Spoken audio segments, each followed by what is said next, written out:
Welcome to initiative of success study channel. इस channel पर GS की टेस्ट सीरीज स्टार्ट कर दी गई है। इसके साथ ही चैनल पर हिंदी के टेस्ट पेपर अपलोड किए जा चुके हैं और अभी कुछ पेपर उसके बचे हुए हैं जो आगे कराए जाएंगे। साथ ही हिस्ट्री के वन लाइनर नोट्स भी स्टार्ट की जा चुकी है। चलिए स्टार्ट करते हैं। पहला क्वेश्चन दिया है पाषाण काल से संबंधित क्वेश्चन आंसर देख लेते हैं। पहला क्वेश्चन है पशुपालन का प्रारंभ किस मध्य पाषाण काल में हुआ।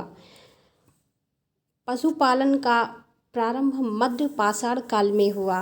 अगला है मानव में भारत में मानव का सर्वप्रथम साक्ष्य कहाँ से प्राप्त हुआ। मध्य प्रदेश के पश्चिमी नर्मदा क्षेत्र से मिला। भारत में मानव का सर्वप्रथम साक्ष्य मध्य प्रदेश के पश्चिमी नर्मदा क्षेत्र से प्राप्त हुआ। अगला क्वेश्चन है मानव कंकाल के साथ कुत्ते का कंकाल। मानव कंकाल के साथ कुत्ते का कंकाल जो प्राप्त हुआ है बुर्ज होम जम्मू कश्मीर से प्राप्त हुआ है। मानव कंकाल के साथ साथ कुत्ते का कंकाल भी प्राप्त हुआ। अगला क्वेश्चन है सर्वप्रथम खाद्यान्नों का उत्पादन नवपाषाण काल में प्रारंभ हुआ। खाद्यान्नों का उत्पादन किस काल में प्रारंभ हुआ, तो नवपाषाण काल में सर्वप्रथम प्रारंभ हुआ। अगला क्वेश्चन है चावल एवं गेहूं के प्रमाण नवपाषाणिक ग्राम बस्तियां भारतीय उपमहाद्वीप में लहुरादेव तथा मेहरगढ़ से प्राप्त हुए। चावल एवं गेहूं के प्रमाण नवपाषाणिक ये बस्तियां थी कौन सी, लहुरादेव और मेहरगढ़ से चावल और गेहूं के प्रमाण प्राप्त हुए हैं। अगला क्वेश्चन है भारतीय उपमहाद्वीप में कृषि के प्राचीनतम साक्ष्य वाले स्थल हैं लहुरादेव, जहाँ से चावल के साक्ष्य प्राप्त हुए हैं, और मेहरगढ़ से गेहूं के साक्ष्य मिले हैं। भारतीय उपमहाद्वीप में कृषि के प्राचीनतम साक्ष्य वाले स्थल हैं लहुरादेव और मेहरगढ़। अगला क्वेश्चन है मेहरगढ़ कहाँ है। ये मेहरगढ़ बलूचिस्तान में स्थित है। तो मेहरगढ़ से पाषाण संस्कृति से लेकर के हड़प्पा सभ्यता तक के सांस्कृतिक अवशेष प्राप्त हुए हैं। पाषाण संस्कृति से लेकर हड़प्पा सभ्यता तक की संस्कृति के अवशेष कहाँ से प्राप्त हुए हैं, मेहरगढ़ से। अगला क्वेश्चन है भारतीय पुरातत्व सर्वेक्षण संस्कृति मंत्रालय के अधीन एक विभाग है। ये जो भारतीय पुरातत्व सर्वेक्षण मंत्रालय है ये संस्कृति मंत्रालय के अधीन कार्य करता है। अगला क्वेश्चन है सिंधु सभ्यता आद्य ऐतिहासिक काल की सभ्यता थी। सिंधु सभ्यता जो है आद्य ऐतिहासिक काल की सभ्यता है। अगला क्वेश्चन है सिंधु घाटी सभ्यता आर्यों से पूर्व की सभ्यता था। सिंधु घाटी सभ्यता थी ये आर्यों से पूर्व की सभ्यता थी। अगला क्वेश्चन है काले रंग की आकृतियों से चित्रित लाल मृदभांड, ये जो है हड़प्पा सभ्यता की विशेषता थी। काले रंग के जो मृदभांड थे काले रंग की आकृतियों से चित्रित लाल मृदभांड थे, ये हड़प्पा सभ्यता की विशेषता थी। अगला क्वेश्चन है पुरातात्विक खुदाई हड़प्पा संस्कृति की जानकारी का प्रमुख स्रोत है।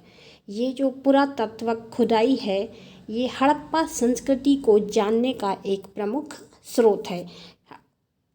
अगला क्वेश्चन है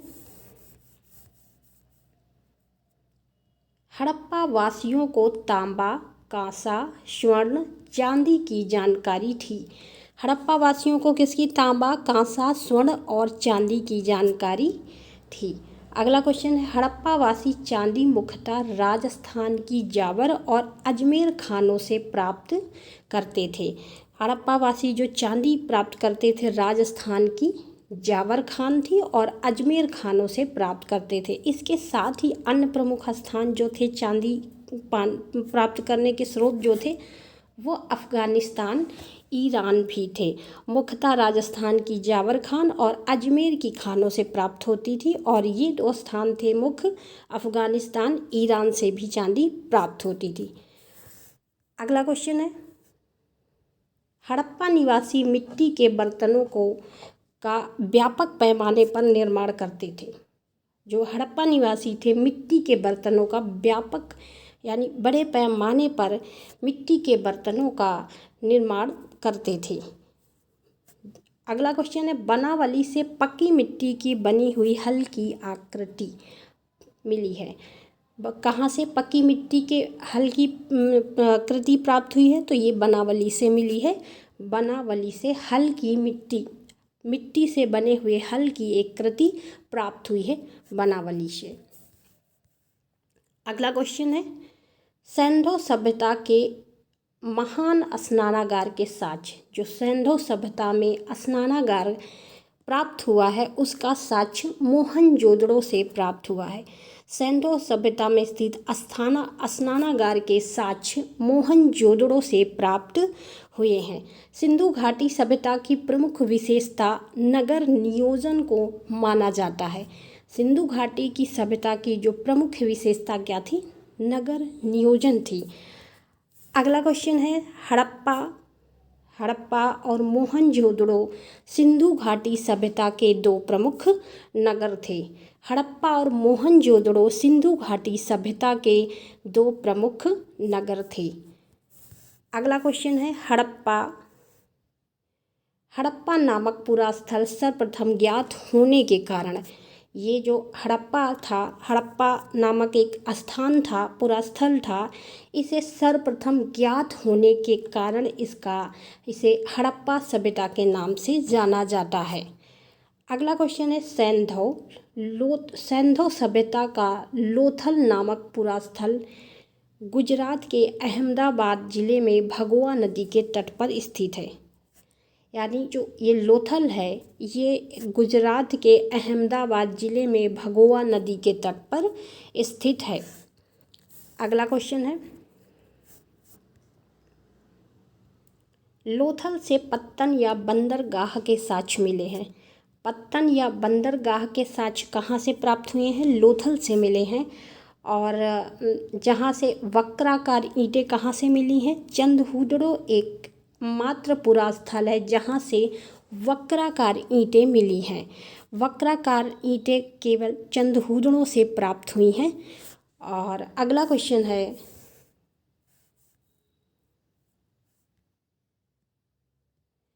सिंधु सभ्यता की मुहरों पर सर्वाधिक अंकन एक श्रृंगी बैलों का है, उसके बाद कुबड़ वाले बैल का है।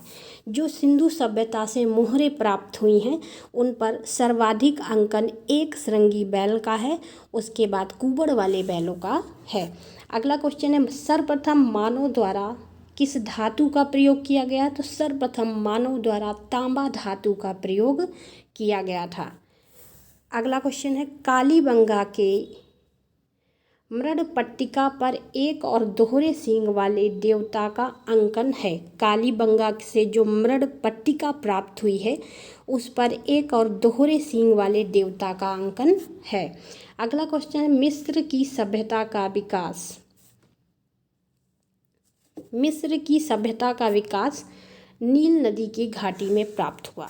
मिस्र की सभ्यता का विकास कहाँ से प्राप्त हुआ है? नील नदी की घाटी से प्राप्त हुआ।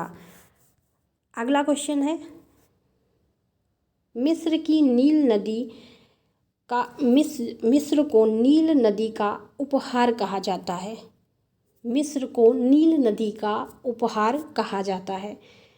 अगला क्वेश्चन है, सिंधु घाटी के लोग मातृ देवी एवं पशुपति शिव की पूजा करते थे। सिंधु घाटी के लोग किसकी पूजा करते थे? मातृ देवी और पशुपति शिव की पूजा करते थे। प्रमुख धातुएं एवं प्राप्ति स्थल देख लेते हैं। कच्चा माल और प्राप्ति स्थल, तांबा कहाँ से प्राप्त होता था? तांबा खेतड़ी राजस्थान की खान से, ये खेतड़ी राजस्थान एवं बलूचिस्तान से तांबा प्राप्त किया जाता था। लाजवर्त जो है बदखौसा अफ़गानिस्तान से प्राप्त होता था। तांबा खेतड़ी राजस्थान और बलूचिस्तान से, और लाजवर्त जो है ये बदखौसा अफ़गानिस्तान से प्राप्त करते थे।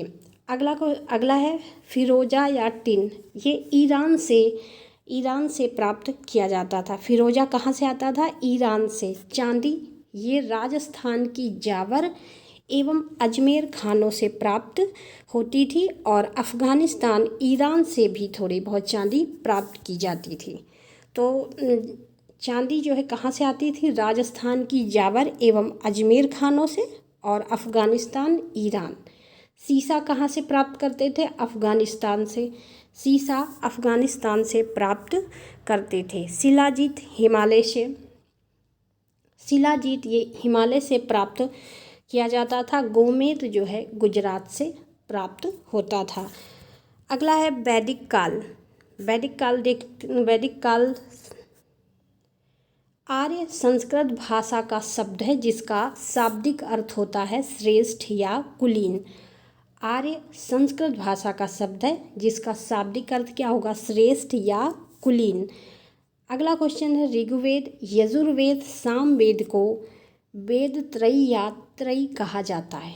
ऋग्वेद, यजुर्वेद तथा सामवेद को वेद त्रयी या त्रयी कहा जाता है। अगला क्वेश्चन है वर्ण शब्द का सर्वप्रथम उल्लेख ऋग्वेद में मिलता है। वर्ण शब्द का सर्वप्रथम उल्लेख कहाँ मिलता है? ऋग्वेद में। अगला क्वेश्चन है प्रारंभ में हम 3 वर्णों का उल्लेख पाते हैं। प्रारंभ में कौन से 3 वर्ण थे? ब्राह्मण, क्षत्रिय, वैश्य। प्रारंभ में 3 वर्ण थे, ब्राह्मण, क्षत्रिय, वैश्य। अगला क्वेश्चन है ऋग्वेद के 10वें मंडल के पुरुष सूक्त में, ऋग्वेद का 10वां मंडल है पुरुष सूक्त, जहाँ से सर्वप्रथम शूद्र शब्द मिलता है। और इसके पहले प्रारंभ में कितने वर्ण थे? ब्राह्मण, क्षत्रिय, वैश्य। उसके बाद ऋग्वेद का जो 10वां मंडल पुरुष सूक्त में सर्वप्रथम शूद्र शब्द मिलता है। अगला क्वेश्चन है ऋग्वेद में चारों वर्णों की उत्पत्ति एक विराट पुरुष के विभिन्न अंगों से बताई गई है। ऋग्वेद में ये जो चारों वर्ण हैं इनकी उत्पत्ति एक विराट पुरुष के विभिन्न अंगों से बताई गई है। अगला क्वेश्चन है ऋग्वेद में ईश्वर महिमा, देवताओं की स्तुति, देवताओं की स्तुति किसमें दिया है? यजुर्वेद में। कर्म कांड, बलिदान विधि ये सब दिए हैं। कर्म कांड, एक मिनट, ऋग्वेद में ईश्वर महिमा, देवताओं की स्तुति दी है। कर्म कांड, बलिदान ये यजुर्वेद में है और सामवेद में संगीत का विस्तृत उल्लेख किया गया है। तो देवताओं की स्तुति किसमें दी है? ऋग्वेद में। और कर्म कांड, बलिदान विधि किसमें दिया है? यजुर्वेद में। संगीत का एक विस्तृत जो उल्लेख हुआ है वो सामवेद में है। ऋग्वेद में 1028 सूक्त हैं। कितने सूक्त हैं? 1028। ऋग्वेद में कुल 10 मंडल हैं और 1028 सूक्त हैं। ऋग्वेद में 10 मंडल और 1028 सूक्त हैं। अगला क्वेश्चन है अथर्ववेद में तंत्र मंत्र वशीकरण के संदर्भ में साक्ष्य मिले हैं। तंत्र मंत्र और वशीकरण के साक्ष्य कहाँ से प्राप्त हुए हैं? तो ये अथर्ववेद से। उपनिषद पर आधारित, उपनिषद दर्शन पर आधारित पुस्तकें थी। ये जो उपनिषद हैं ये दर्शन पर आधारित पुस्तकें हैं। उपनिषद का अर्थ क्या होता है? शिष्य द्वारा ज्ञान प्राप्ति हेतु गुरु के समीप बैठना। उपनिषद का अर्थ शिष्य द्वारा ज्ञान प्राप्त हेतु गुरु के समीप बैठना। अगला क्वेश्चन है सिंधु नदी का ऋग्वैदिक काल में सर्वाधिक महत्व था। इसका उल्लेख ऋग्वेद में सर्वाधिक बार हुआ है। सिंधु नदी का ऋग्वैदिक काल में सर्वाधिक महत्व था, इसका उल्लेख कहाँ किया गया है? ऋग्वैदिक में सर्वाधिक बार हुआ है, ऋग्वेद में। अगला क्वेश्चन है वरुण देवता को वैदिक सभ्यता में नैतिक व्यवस्था का प्रधान माना जाता था। जो वरुण देवता थे उन्हें वैदिक सभ्यता में नैतिक व्यवस्था का प्रधान माना जाता था। बृहस्पति देवता को वैदिक देवताओं का पुरोहित माना जाता है। जो बृहस्पति देवता को वैदिक देवताओं का पुरोहित माना जाता था। अगला क्वेश्चन है बाल गंगाधर तिलक ने आर्यों को आर्य देश का उत्तरी ध्रुव से माना। अगला क्वेश्चन है वैदिक काल में यज्ञ की प्रधानता थी। वैदिक काल में किस चीज़ की प्रधानता थी? यज्ञ की। अगला क्वेश्चन है दसराग युद्ध। ये 10 राजाओं का युद्ध है जो परुशनी नदी आधुनिक रावी नदी के तट पर लड़ा गया था। दसराग युद्ध कहाँ लड़ा गया था? आधुनिक रावी नदी परुशनी नदी पर लड़ा गया था। अगला क्वेश्चन है ऋग्वेद में उल्लिखित यौ शब्द जौ के लिए प्रयोग किया गया था। अगला क्वेश्चन है वैदिक काल में सभा और समिति नामक 2 संस्थाएं थी। संस्थाएं राजा के निरंकुशता पर नियंत्रण रखती थी। वैदिक काल में 2 समितियां थी, कौन सी? सभा और समिति, जो राजा के निरंकुशता पर नियंत्रण रखती थी। अगला क्वेश्चन है सभा कुलीन या वृद्ध मनुष्यों की संस्था थी। सभा कैसी थी? कुलीन या वृद्ध मनुष्यों की संस्था थी। और समिति जो थी ये सर्वसाधारण की सभा होती थी। समिति जो है सर्वसाधारण की सभा होती थी। अथर्ववेद में सभा और समिति को प्रजापति की 2 पुत्रियां कहा गया है। अथर्ववेद में सभा और समिति को प्रजापति की 2 पुत्रियां कहा गया है। अगला क्वेश्चन है ऋग्वेद में इंद्र का वर्णन सर्वाधिक प्रतापी देवता के रूप में किया गया, जिसे 250 सूक्त समर्पित हैं। सूक्त ऋग्वेद में इंद्र का वर्णन सर्वाधिक प्रतापी देवता के रूप में हुआ, जिन्हें 250 सूक्त समर्पित हैं। वैदिक काल में जीविकोपार्जन हेतु वेदांग पढ़ाने वाले अध्यापक जो होते थे वो उपाध्याय कहलाते थे। वैदिक काल में जो अपने जीवन यापन करने के लिए वेद का अध्ययन कराते थे उन्हें उपाध्याय कहा जाता था। क्या कहते थे? उपाध्याय। अगला क्वेश्चन है प्राचीन काल में आर्यों को जीविकोपार्जन का मुख्य साधन पशुपालन और बाद में कृषि था। प्राचीन काल में आर्यों का जीवन यापन करने का जो मुख्य साधन था पशुपालन और धीरे धीरे कृषि, बाद में कृषि भी था। अगला क्वेश्चन है बौद्ध धर्म। गौतम बुद्ध का जन्म कहाँ हुआ था? कपिलवस्तु के निकट लुम्बिनी में 563 ईसा पूर्व में। गौतम बुद्ध का जन्म कपिलवस्तु के निकट लुम्बिनी में 563 ईसा पूर्व में हुआ। अगला क्वेश्चन है उनके पिता शुद्धोधन शाक्यगढ़ के प्रधान थे तथा माता माया देवी कोलीय गणराज्य कोली वंश की कन्या थी।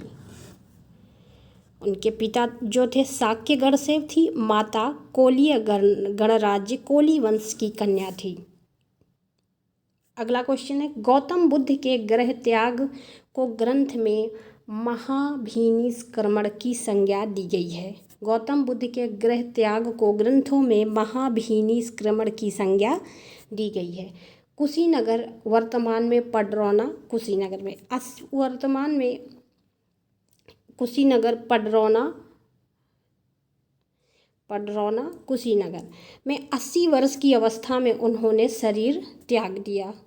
बुद्ध ने कुशीनगर में 80 वर्ष की अवस्था में अपने शरीर का त्याग कर दिया। अगला क्वेश्चन है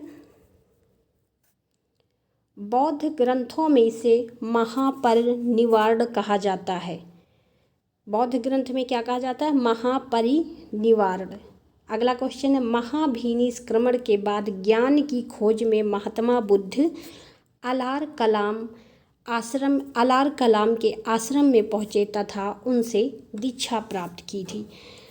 महाभिनिष्क्रमण के बाद जो ज्ञान की खोज में बुद्ध के पहले गुरु भी ये थे अलार कलाम, जिनके आश्रम में पहुँचे और वहीं पे दीक्षा ली। ये इनके प्रथम गुरु थे। अगला क्वेश्चन है 6 वर्षों की कठिन साधना के पश्चात 35 वर्ष की अवस्था में वैशाख पूर्णिमा की रात्रि को पीपल के एक वृक्ष के नीचे गौतम बुद्ध को ज्ञान प्राप्त हुआ। 6 वर्ष की कठिन साधना के पश्चात 35 वर्ष की अवस्था में कब वैशाख पूर्णिमा की रात्रि को पीपल वृक्ष के नीचे ज्ञान प्राप्त हुआ। अगला क्वेश्चन है ज्ञान प्राप्ति के बाद बुद्ध कहलाए। गौतम जो है ज्ञान प्राप्ति के बाद बुद्ध कहलाए। अगला क्वेश्चन है बुद्ध के प्रथम उपदेश को धर्म चक्र परिवर्तन कहा जाता, धर्म चक्र प्रवर्तन कहा जाता है। जो बुद्ध के प्रथम उपदेश को धर्म चक्र परावर्तन कहा जाता है। अगला क्वेश्चन है, बुद्ध ने अपना प्रथम उपदेश सारनाथ में दिया था। बुद्ध ने अपना प्रथम उपदेश कहाँ दिया था? सारनाथ में।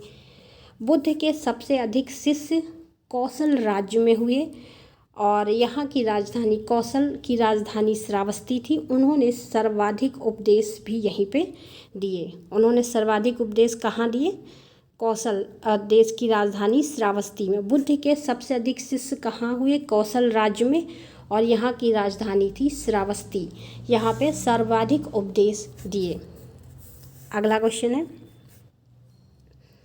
प्रथम बौद्ध संगीति, प्रथम बौद्ध परिषद ये बुद्ध की मृत्यु के तत्काल बाद हुई थी राजगृह के सप्तपर्णी गुफा में। प्रथम बौद्ध संगीति बुद्ध के मृत्यु के तत्काल बाद राजगृह के सप्तपर्णी गुफा में हुई थी। इस समय मगध का शासक अजातशत्रु था। इस समय किसका शासन था? मगध का शासक था अजातशत्रु। अगला क्वेश्चन, द्वितीय बौद्ध संगीति का आयोजन वैशाली में किया गया। द्वितीय बौद्ध संगीति का आयोजन वैशाली में किया गया। अगला क्वेश्चन है, तृतीय बौद्ध संगीति पाटलिपुत्र में हुई थी और चौथी बौद्ध संगीति कुंडलवन कश्मीर में हुई थी। अगला क्वेश्चन है,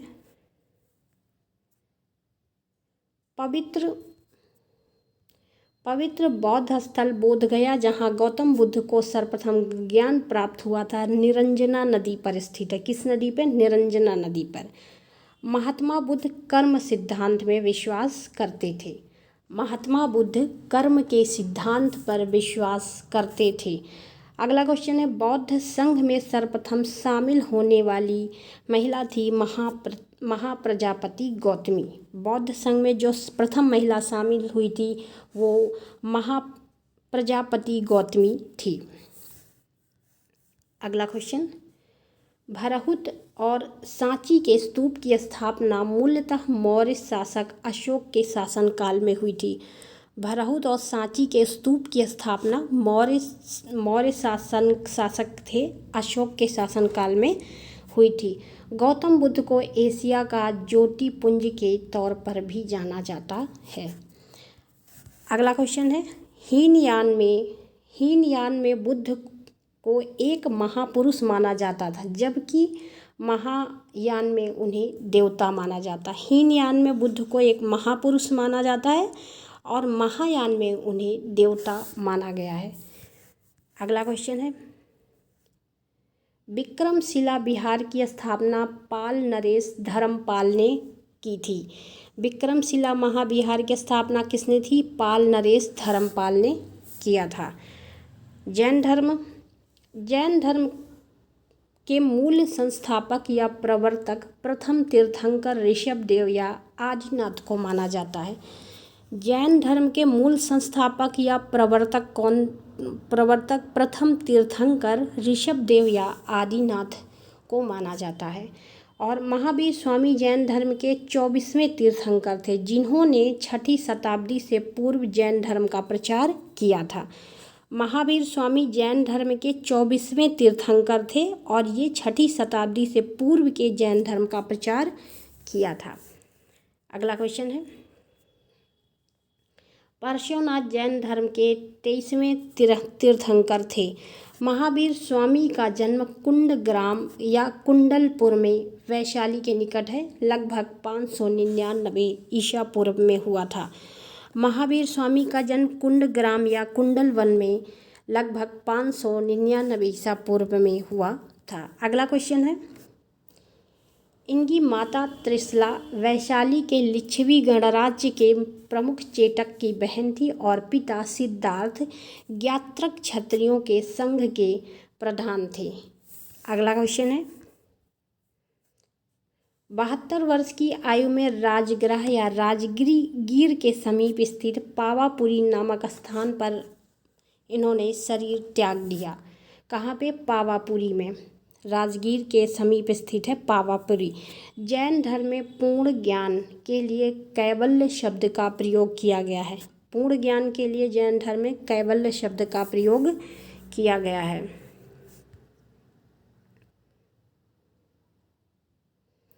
महावीर स्वामी को 12 वर्ष की कठोर तपस्या साधना के पश्चात जंभिक ग्राम के समीप ऋजुपालिका नदी के तट पर एक साल वृक्ष के नीचे कैवल्य यानी पूर्ण ज्ञान प्राप्त हुआ। वे फलता वे केवलिन कहलाए। किस वृक्ष के नीचे? साल वृक्ष के नीचे। साल वृक्ष के नीचे ज्ञान प्राप्त हुआ। जब पूर्ण ज्ञान प्राप्त होने के बाद बुद्ध महावीर केवलिन कहलाए। अगला क्वेश्चन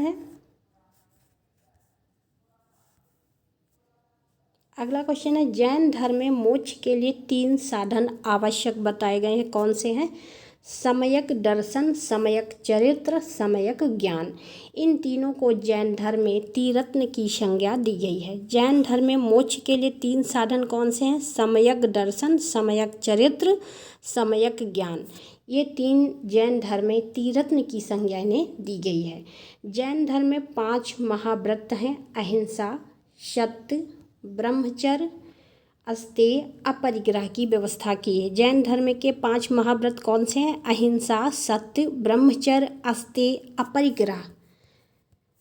अगला क्वेश्चन है, चंद्रगुप्त मौर्य के शासन काल में पाटलिपुत्र में प्रथम जैन सम्मेलन आयोजित किया गया, जिसमें श्वेतांबर आगम का संपादन किया गया था। चंद्रगुप्त मौर्य के शासनकाल में पाटलिपुत्र में प्रथम जैन सम्मेलन किया गया, जिसमें श्वेतांबर आगम का संपादन किया गया था। अगला क्वेश्चन है, अशोक तथा उसके पुत्र दशरथ के समय में बराबर तथा नागार्जुनी पहाड़ियों को काटकर आजीविकों के लिए आवास बनाए गए थे। अशोक और उसके पुत्र दशरथ के समय में ही बराबर और नागार्जुनी पहाड़ियों को काटकर आजीविकों के लिए आवास बनाए गए थे। भागवत धर्म प्राचीन काल में अर्धनारीश्वर के रूप में शिव की कल्पना की गई, जो पुरुष एवं प्रकृति अथवा देव और उसकी शक्ति के योग को दर्शाता है। अर्धनारीश्वर के रूप में शिव की जो कल्पना की गई पुरुष एवं प्रकृति अथवा देव और उसकी शक्ति के योग को दर्शाता है। अगला क्वेश्चन है, शिव और पार्वती की संयुक्त मूर्तियां गुप्त युग में और उसके परवर्ती युग में विशेष रूप से उकेरी गई हैं। शिव और पार्वती की संयुक्त मूर्तियां गुप्त युग में और उसके परवर्ती युग में विशेष रूप से उकेरी गई हैं। शक, पल्लव, कुषाण आदि शासकों के सिक्कों पर शिव, वृषभ, त्रिशूल की आकृतियां मिलती हैं। शक, पल्लव, कुषाण आदि शासकों के सिक्कों पर शिव, वृषभ, त्रिशूल की आकृतियां मिलती हैं। अगला क्वेश्चन है, पुराणों के अनुसार पशुपति संप्रदाय की स्थापना लकुलिश नामक ब्रह्मचारी ने किया था। पशुपति संप्रदाय की स्थापना किसने की थी? लकुलिश। लकुलिश को शिव का अवतार माना जाता है। लकुलिश को शिव का अवतार माना जाता है। कपालिक शैव धर्म का दूसरा प्रमुख संप्रदाय है। कपालिक जो है ये शैव धर्म का दूसरा प्रमुख संप्रदाय है। इसके उपासक भैरव जो कपालिक है ये शैव धर्म का दूसरा संप्रदाय है और ये जो है भैरव को शिव का अवतार मानकर भैरव की उपासना करते हैं। भैरव को जो है शिव का अवतार मानकर उपासना करते हैं। श्रीशैल नामक स्थान इनका प्रमुख केंद्र है। कौन सा प्रमुख केंद्र है? श्रीशैल नामक इनका प्रमुख केंद्र है। अगला क्वेश्चन है, दक्षिण भारत में भगवान विष्णु की उपासना करने वाले विष्णु भक्त अलवार, दक्षिण भारत में जो भगवान विष्णु की उपासना करते हैं उन्हें अलवार और शिव की उपासना करने वाले के भक्त नैनार कहलाए। जो विष्णु की उपासना करते हैं और अलवार और शिव की उपासना करने वाले नैनार कहलाए। कहाँ? दक्षिण भारत में। अगला क्वेश्चन है, अधिकांश गुप्त शासक परम भागवत की उपाधि धारण करते थे। अधिकांश गुप्त शासक परम भागवत की उपाधि धारण करते थे। अगला क्वेश्चन है, परंपरा के अनुसार भागवत धर्म के प्रवर्तक वंशी कृष्ण थे, जिन्होंने वासुदेव का पुत्र होने के कारण वासुदेव कृष्ण कहा जाता है। छंदोपनिषद में उन्हें देवकी पुत्र कहा गया है तथा घोर अंगरीष का शिष्य भी बताया गया है। किसमें? छंदोपनिषद में। कृष्ण के भाई बलराम को हलधर के नाम से जाना जाता है। अगला क्वेश्चन है, भागवत धर्म से संबंध प्रथम उपलब्ध प्रास्तर स्मारक विदिशा का गरुड़ स्तंभ है। विदिशा वेशनगर। भागवत धर्म से संबंध प्रथम उपलब्ध प्रास्तर स्मारक जो है यह विदिशा का गरुड़ स्तंभ है। अगला क्वेश्चन है, भक्ति आंदोलन का प्रारंभ अलवार संतों द्वारा किया गया। भक्ति आंदोलन का प्रारंभ किसके द्वारा किया गया? अलवार संतों के द्वारा किया गया। अगला क्वेश्चन है,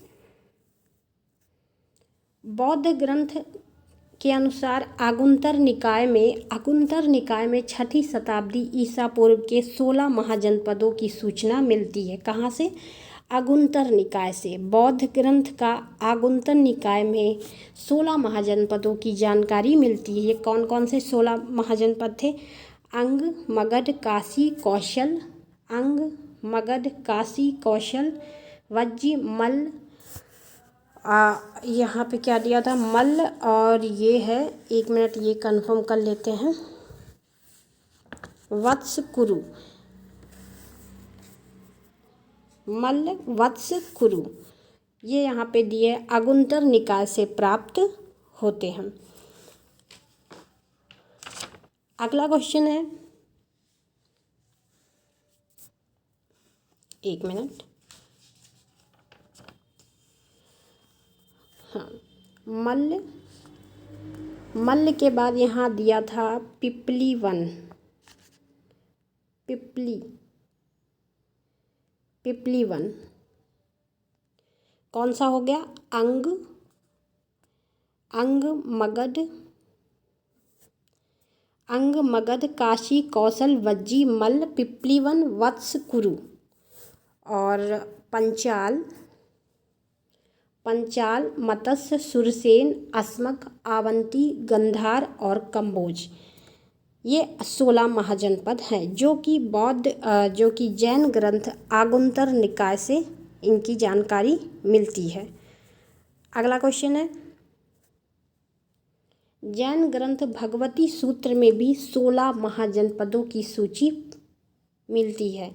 जैन ग्रंथ का भगवती सूत्र में भी 16 महाजनपदों की सूची मिलती है। भारत के प्राचीनतम प्राप्त सिक्के आहत सिक्के या पंचमार्क सिक्के थे जो चांदी के बने थे। भारत में जो प्राचीनतम सिक्के प्राप्त हुए आहत सिक्के या पंचमार्क सिक्के थे जो चांदी के बने हुए थे। अगला क्वेश्चन है, प्रसन्नजीत कौशल एवं अजातशत्रु मगध का शासक था। प्रसन्नजीत ये कौशल का, अजातशत्रु मगध का शासक था। अगला क्वेश्चन है, मत्स्य महाजनपद ये राजस्थान प्रांत के जयपुर क्षेत्र में बसा है। मत्स्य जनपद कहाँ बसा है? राजस्थान के जयपुर क्षेत्र में, और इसकी राजधानी विराटनगर है। मत्स्य महाजनपद राजस्थान के जयपुर क्षेत्र में स्थित है और इसकी जानकारी जो है विराटनगर है। अगला क्वेश्चन है, पाटलिपुत्र की स्थापना अजातशत्रु के उत्तराधिकारी उदयन ने गंगा और सोन नदी के संगम पर एक किला बनाकर की थी। पाटलिपुत्र की स्थापना उदयन के द्वारा गंगा और सोन नदी के संगम पर एक किला बनाकर की गई थी। अगला क्वेश्चन है, इसी ने मगध साम्राज्य की राजधानी राजगृह से पाटलिपुत्र स्थानांतरित की थी। अगला क्वेश्चन है,